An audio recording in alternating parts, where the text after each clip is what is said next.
लक्षद्वीप में वैसे संभावनाएं बहुत बड़ी हुई है। दुर्भाग्य है कि वहाँ इतने सालों में वहाँ काम नहीं हुआ था। जो छोटा मोटा काम हुआ था वो जनता की अपेक्षा के अनुसार नहीं था।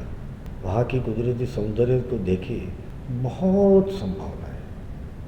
आदरणीय प्रधानमंत्री जी के इस दौरे के बाद पूरे देश में नहीं, वैश्विक स्तर पे लक्षद्वीप की चर्चा हो रही है।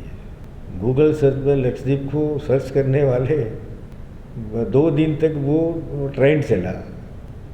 लोगों ने क्यूरियोसिटी के साथ लक्षद्वीप को समझने की, पहचानने की कोशिश की है। मुझे पक्का विश्वास है आदरणीय प्रधानमंत्री जी के इस दौरे के बाद, अभी तो हम देख ही रहे हैं जितनी इंक्वायरी आ रही है, अनबिलीवेबल है। पूरे देश से लोग लक्षद्वीप आना चाहते हैं।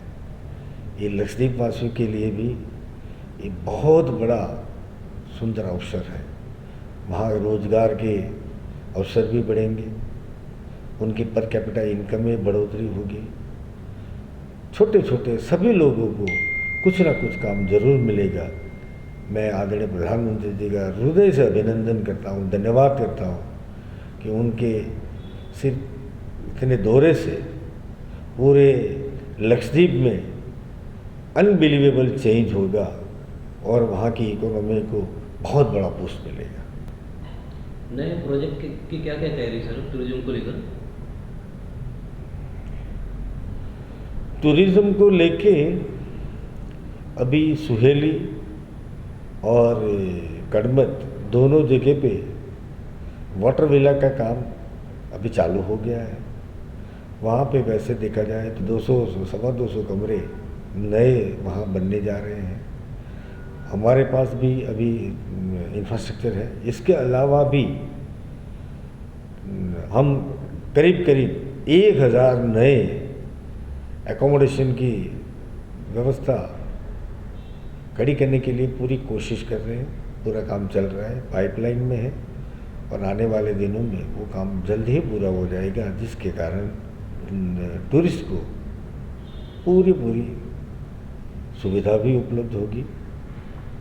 वो मुझे पक्का विश्वास है। सर लक्षद्वीप में कनेक्टिविटी का अभाव है, तो कनेक्टिविटी किस प्रकार से बढ़ी जाएगी?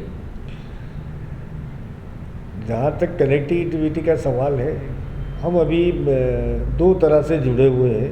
एक समुद्री मार्ग से जुड़े हुए हैं और हवाई मार्ग से जुड़े हुए। ये आपकी बात सही है कि टूरिस्ट की संख्या में बढ़ोतरी हुई है। हमने आदरणीय प्रधानमंत्री जी ने भी हमें मार्गदर्शन दिया है, सूचना दी है कि जल्द से जल्द टूरिस्ट को किसी प्रकार की तकलीफ न हो, सुविधा मिले। इसके लिए जो भी एयर सर्विस में बढ़ोतरी करनी है वो तुरंत ही उसमें कार्रवाई करे।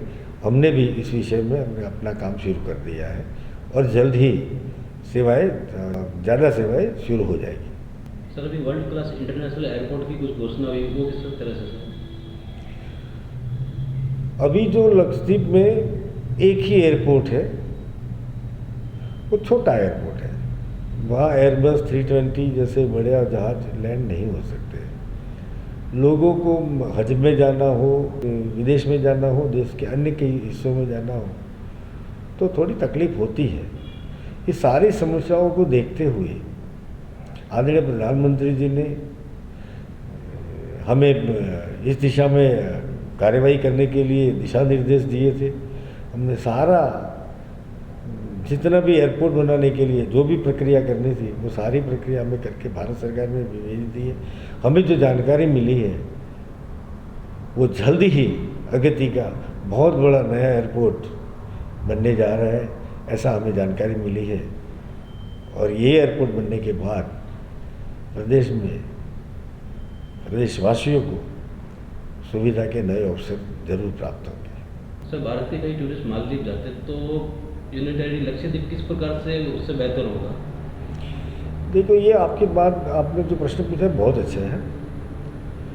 जो टूरिस्ट यहाँ से मालदीव जाते हैं उनको वहाँ डॉलर में खर्चा करना है और लक्षद्वीप में आते हैं तो इंडियन करेंसी में खर्चा करना है।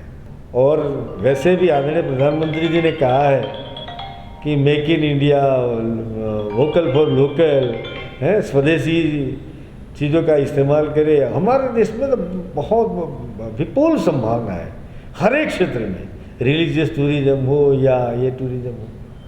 तो मुझे विश्वास है कि अभी तो लक्षद्वीप के जो आइलैंड है वो अनटच आइलैंड है।